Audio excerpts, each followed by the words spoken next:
Hello friends, अस्सलाम वालेकुम and welcome too busy adventure TV. यहूदियों की साजिशों और शैतान के चेलों के बातिल नज़रियात फैलाने की साजिशें। आज की खबरों में ये कोरोना 19 एक सनसनीखेज मवाद बना हुआ है जो कि आग की तरह पूरी दुनिया में फैल रहा है। आज की वीडियो में मैं ऐसे सवाल पर बात करूंगा जो कि आपने पहले इसके बारे में कभी नहीं सोचा होगा। वो ये है कि क्या ये कोरोना वायरस इंसानों की आबादी पर काबू करने के लिए बनाया गया है? इस सवाल के जवाब पे आज खुल के बात की जाएगी और टॉम क्लेंजी के नावल में मौजूद नज़रियात को खुल के बिजी एडवेंचर पर पेश किया जाएगा। आए इस सवाल के जवाब को जानने के लिए गहराई में जाकर इस सवाल पर बहस करें, लेकिन उससे पहले इस बात को यकीनी बना लें कि आपके पास इतना हैंड सैनिटाइज़र मौजूद हो कि जिससे आपका बाटा बढ़ जाए और आप अपने पास साफ पानी का ज़ख़ीरा कर लें, क्योंकि आज की वीडियो में हम इस वायरस का पोस्टमार्टम करने जा रहे हैं। आजकल हम देख सकते हैं कि आलमी हुकूमतों ने लोगों में कोरोना वायरस की हलचल और घबराहट मचा रखी है और हर कोई इस वायरस से खौफजदा है, जो कि आलमी ताकतों की साजिशें हैं कि लोगों को घरों तक महसूर कर दें और इस खौफ से लोग घरों में कैद होकर रह जाएं और यहाँ तक कि खाना और पानी ख़त्म हो जाए और लोग खुद को बचाने के लिए एक दूसरे को नोचना शुरू कर दें। और ये खौफ और घबराहट फैलाने में एक हद तक मीडिया भी अपना रोल प्ले कर रहा है और आलमी दुनिया के साथ मिलकर लोगों को हरास में डाल रहा है।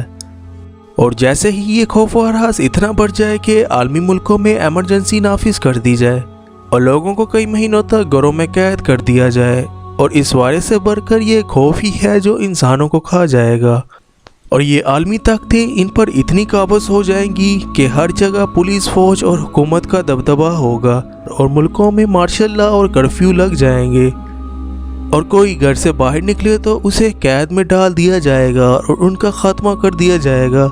और इन लोगों पर अपनी पाबंदियाँ इस हद तक आयद कर दी जाएंगी कि वो ज़माना हुकूमत के गुलाम बनकर ज़िंदगी गुजारने लगेंगे। उन्हें हक और बातिल की शिनाख्त करने की भी इजाज़त नहीं होगी। दरअसल ये साजिशें हैं शैतान के चेलों की, जिन्होंने आज से 27 साल पहले ही सिम्पसन्स कार्टून में कोविड-19 की पेशन गोई कर दी थी।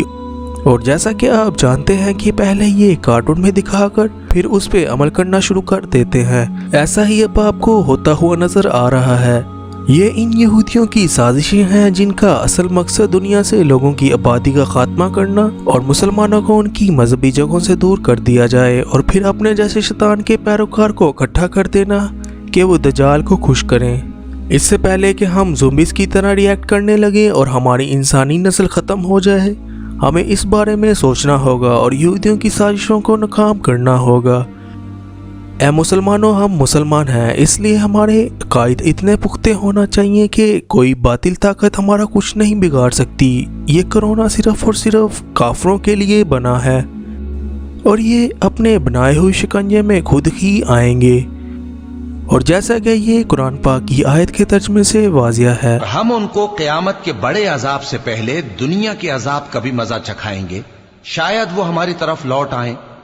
और उस शख्स से बढ़कर जालिम कौन जिसको उसके परवरदिगार की आयतों से नसीहत की जाए तो वो उनसे मुंह फेर ले। हम गुनाहगारों से जरूर बदला लेने वाले हैं। मुसलमान अपने अंदर बस ये विलिंग पावर ले आए कि उन्हें कुछ नहीं होगा और अल्लाह उनके साथ है, तो मैं इस बात की 101% गारंटी देता हूँ कि आपको कुछ नहीं होगा। और पांचों वक्त अल्लाह को याद करें। मेरे ख्याल से आपको आपके सवाल का जवाब मिल गया होगा कि कोरोना को क्यों बनाया गया। इसलिए सवाल के जवाब पर गौर करें और कोरोना को अलविदा कहें जो आपके जहनों पर तारी है। वीडियो को ज़्यादा से ज़्यादा फैलाकर लोगों को इस खौफ से बाहर निकालें। वीडियो देखने का बहुत शुक्रिया। वीडियो पसंद आए तो चैनल को सब्सक्राइब करें और बेल आइकन भी दबा दें। अपना बहुत ख्याल रखें। अल्लाह हाफिज़।